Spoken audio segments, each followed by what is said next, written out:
If you look, I just want to walk you through on how we arrived where we're at, so that hopefully it gives some background and context. The governor proposed 8489 in her budget. Obviously, with realignment, which we've now have both passed, there's a reduction. So 8486 is the number that the governor's budget would be, along with the number that the Senate has released.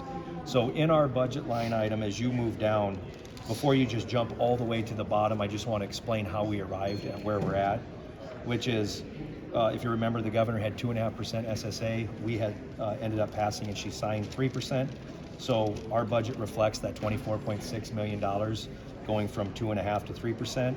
And then in the Senate File 181, which is the property tax assessment fix, that had a $20 million fiscal impact in it. Both of those pieces are accounted for in our target. So that way, when you get to the bottom where you see we're at 8581, before you just automatically jump to the conclusion that that's an additional, I think, around 95 million beyond.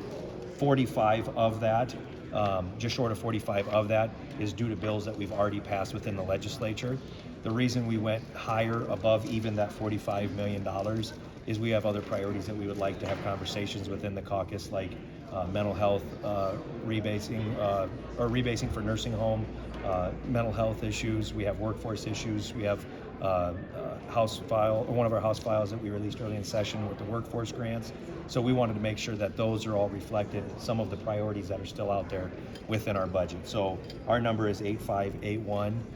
That still maintains our principles of being around 89% ongoing revenue, maintains that principles that we've had of not using one-time money in the budget, as well as using ongoing revenue to calculate our budget. So that's the background on where we are today, and I don't know when I'll have individual line item targets, but I think this is a good starting spot for us to begin to engage with the caucus.